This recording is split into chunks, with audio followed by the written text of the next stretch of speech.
Hi, I'm Joe Connolly. With the owner of a business that goes a mile deep into its specialty, tech news in New Jersey specifically. The founder of the NJ Tech Weekly is Esther Certain, who I've known for a while, and she is a trailblazing woman in journalism and in business. She started NJ Tech Weekly. She started out in her career writing for Computer World magazine back in the 1980s. And now she just puts out a tremendous product, njtechweekly.com. Esther, how many events do you cover a week? I cover between 3 and 5 events a week. It's almost every day, some weeks. Almost every day, some weeks. Some weeks it's 2 or 3 in the same day. Now, what would a typical event be, or one that you have this week? For instance, you would go and cover what and report on it? Yes, well, coming up on Thursday, there's one on blockchain and finance. Wow. And there's supposed to be 200 people coming to that one, so I'll be covering what happens at that event and also get to know the entrepreneurs who are involved in blockchain and finance. What prompted you to, when you had all kinds of jobs and job offers and have always worked as a paid employee, what prompted you to start your own business? I really was tired of making money for other people, and I was tired of lending my expertise to other people's ventures. And so I decided that I wanted to do something that was small, hyper-local, and something I could get a handle around. And there was also another piece of this, and the other piece was that the tech industry in New Jersey was woefully underreported. And I saw that, and I realized that there was a opening for me to come in there and really help shine a spotlight on these small companies that are doing tech in New Jersey. When was this, roughly? What year was that you saw this opening? It was, well, 2010 was probably when I saw the opening, and then it took me a couple years to get all of this together. That is probably the most common thing we hear in these interviews with business owners. I saw an opening. Right. But how did you convince advertisers or others that that was a valuable opening? Well, I think there were a lot of people in the New Jersey tech ecosystem who were despairing of the fact that there wasn't a lot of publicity for what was happening here. And I think that the people, especially the people who wanted to be involved in the ecosystem, or who had been involved in the ecosystem from the beginning. So not the beginning, but from the big telecom days. And so a lot of those people became my sponsors, became my advertisers. Because they knew you were right when you said there was a need. Right, exactly. They understood that there was a need, but they never had anybody willing to fill it. So they kind of lit up when you came to them with this idea. Yes, absolutely. Yes. That must have been encouraging early on. It was encouraging, although there were those people who said that other people had tried it earlier and hadn't succeeded.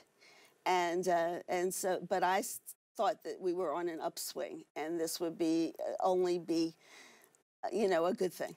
Right, you were selling into a rising cycle, right? Exactly. That's really important. Exactly. So then when they said others have tried this, it didn't shake you too much? No, it didn't. I thought, well, I can only give it a try. I have to be persistent and give it a try. And I also was very confident in my skills to be able to root out the stories and to be able to provide some value to the ecosystem.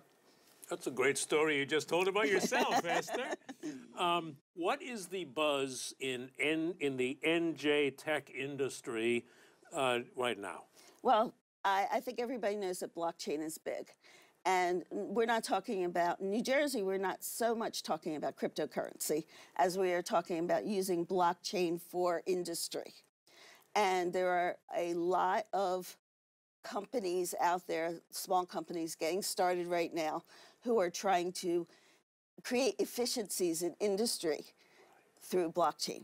What has been the secret that you've observed of startups that come in to work with a growing new industry, like's happening now in blockchain? Where do the successful startups come in, and what is it they do to get onto the bus? I think a lot of them, I think the meetups are key. I think that a lot of them find like-minded people and people who are willing to work in those industries at the tech meetups all over New Jersey. And they're actually key in helping get the startups rolling down the right road. That interesting. So it's still human contact, no matter how tech it gets. Oh, absolutely, absolutely. I think that you come to these meetings and you meet your CTO. You might even meet your marketing manager, and you meet people who you can brainstorm with. What else, other than blockchain, what else is hot in NJ Tech right now? Oh, well, AI is hot. Artificial intelligence is very hot, and there's a lot of work being done. There's some excellent work being done at Bellworks in Homedale. NVIDIA has a office down there, and they're doing some artificial intelligence for automotive industry there. Blockchain, AI, number 3. Virtual reality is number 3, and for business use cases and for augmented reality as well for advertising. There's a lot of digital advertising agencies that are working on use cases for virtual reality and augmented reality. You use a nice word, especially for a publication, I think, for advertisers. You don't necessarily look at them as advertisers, but as partners more? Yes, absolutely. They're partners because I can't guarantee them click-throughs. My audience is very, very savvy, and they don't click. But these are the people who are willing to invest their money with me just to have their name out there in the industry, among my readers. Right. So that, I guess, would be called image advertising, Right. less quantifiable than click-throughs, Right. because you present an image that they want to be associated with. So done. Right, exactly. That's really how it works. Do you have any sense, Esther, as to whether blockchain and AI and VR and everything else are going to create more jobs than they eliminate? Well, maybe not in the long run, but in the short term, yes. They will They create will more in the short term. In the short term, they will create more jobs than they eliminate. But perhaps in the long term, when they're really mature technologies, you might find that they're eliminating jobs. I've covered a number of events that talk about the future workforce and how these new technologies are going to decimate it. But we're not there yet, and I think there's room for other technologies to come in and make jobs.